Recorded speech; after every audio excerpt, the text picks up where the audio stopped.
Love with Time. When CEO James chooses his heart over his legacy. In the hustle and bustle of life, where ambition often trumps emotion, stories of true, lasting love are becoming increasingly rare.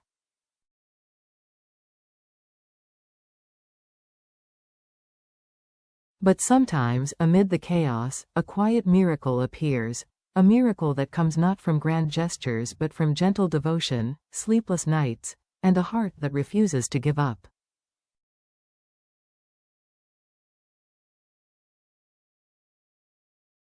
This is such a story. It all began not with fanfare but with fate.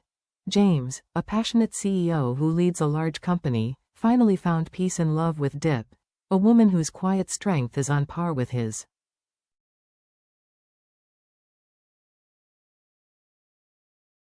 Their path was not smooth. Misunderstandings, emotional storms, and painful distances marked their early days.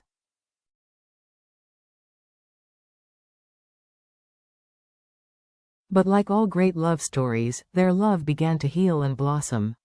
Just when it seemed like they could hold hands and walk into happiness, life, cruel and unpredictable, came crashing down.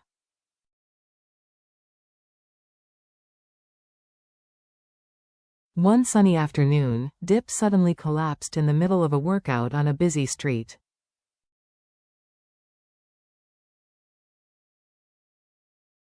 Strangers rushed to her aid. A passerby found her phone and called her last contact, James.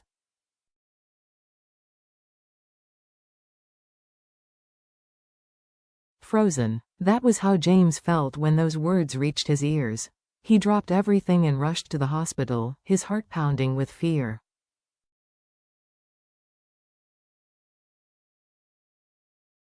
There, under the harsh fluorescent lights, he found her, motionless, pale, weak.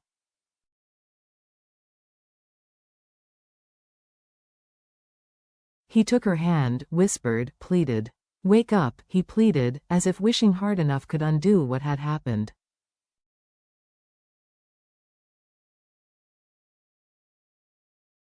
But fate had other plans. The doctors had told her the unthinkable. Diep was battling a rare and life-threatening illness.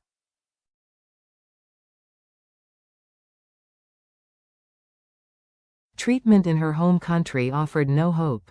If she was to survive, they would have to send her abroad.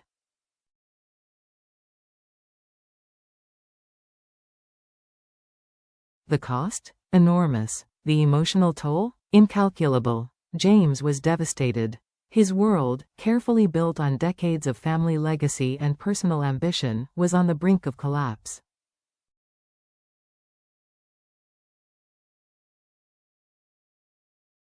On one side was Diep, the woman he loved with all his heart.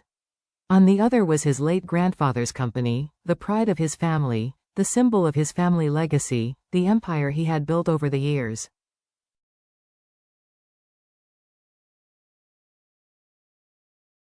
In the quiet corridors of the hospital, James sat alone, wrestling with the question no one should have to ask: could he sacrifice everything he had built to save her?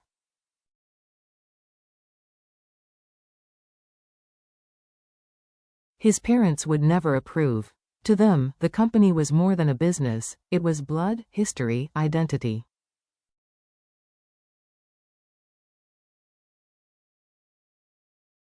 But love rarely waited for permission. James had made his decision, not with his head, but with his heart.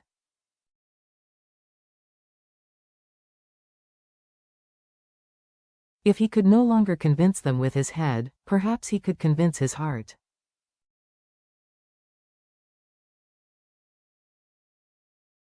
He would propose, not the grand, cinematic proposal had imagined, with flowers and stars and music.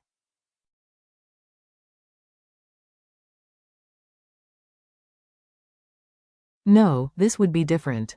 Raw, real, desperate, a promise in the face of death.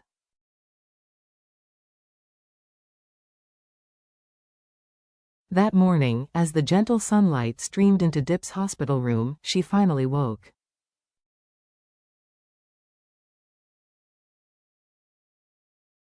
Her eyes fluttered open to see James, exhausted but still loving. He had never left her side.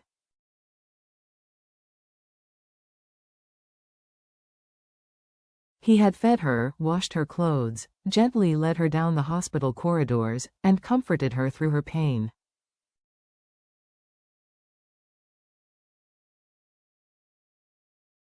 He had left the conference room to go to her bedside, and now, he reached into his coat pocket and pulled out a small red velvet box, the one he had hidden away, waiting for the perfect moment that never came.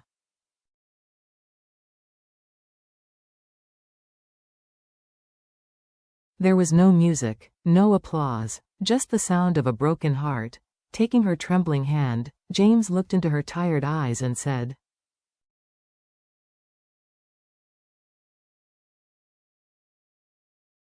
"I love you more than anything in this world. I want to be with you, not just when you're at your strongest, but when you're at your weakest.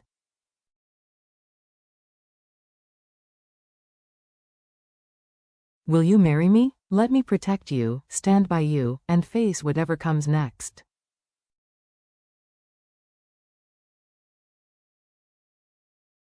Together, inside the box was a simple silver ring, no flash, no frills, but it held everything he had left to give.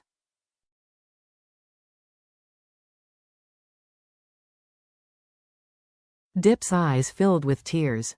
She looked at James, at the ring, and then back at the man who had chosen her over everyone else.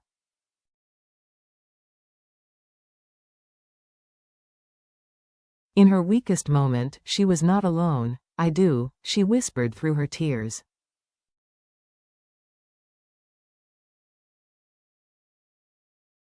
The hospital room, which had been filled with fear, was now filled with warmth. Strangers, patients and families nearby, smiled, clapped, and some even cried.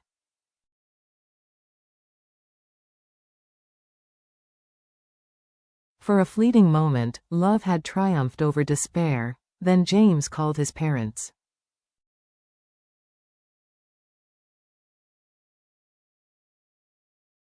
He didn't mention the illness or the sacrifice. He simply shared the news: "I proposed."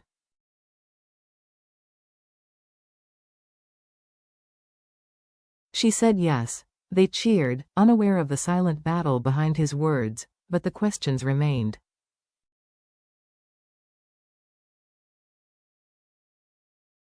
Can love get them through? Can James convince his parents to give up the company legacy?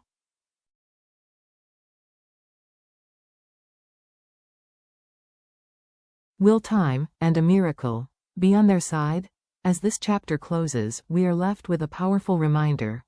Sometimes, the bravest choice is not the choice to protect our past, but the choice to risk it all for the chance to build a future with the person we love.